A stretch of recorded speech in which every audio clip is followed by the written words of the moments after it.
کارەکان بە سەختی تەواو کرد. زوهرە تاکە ئۆرکسترایەکە کە هەمیان ئافرەتن کە لەلایەن ڕێبەری ئۆرکستراکەوە نەجینا پەڤواک ڕێبەرایەتی دەکرێت.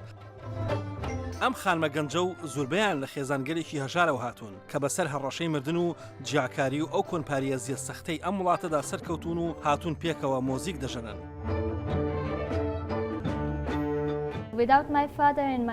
بێجگەرە دایک و باوکم تەواوی ئەندامانی خانەوادەکەم ڕێیان پێ نەدەدام کە بێم بۆ خوێندگەی میوزیک. مامم دنیای گرفتی بۆ من دروست کرد. داپیرم بە باوکمی گوت ئەگەر ڕێ بدەی بە نەجینا بچێت بۆ خوێندگەی میوزیک تۆ ئیتر کوڕی من نیت.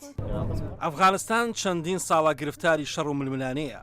سەرۆکی پەیمانگای نیشتیمانی مۆزیک ئەحمەد سەرمەست ئەزمونێکی ڕاستەوخۆ کۆنی هەیە. ئەو ساڵی 2014 لە هێرشێکی خۆکوژی تالیباندا بریندار دەبێت.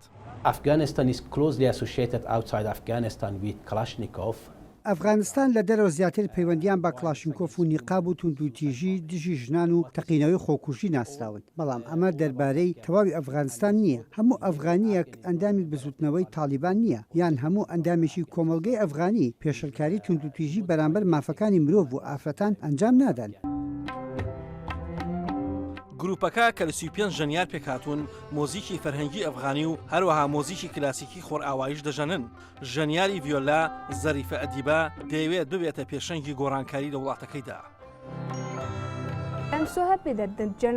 من زۆر دڵم خۆشە کە هاوتەمەنانی خۆم لە هەوڵی خوێندن و ئەنجامدانی شتێکی باشداین بۆ وڵاتەکە.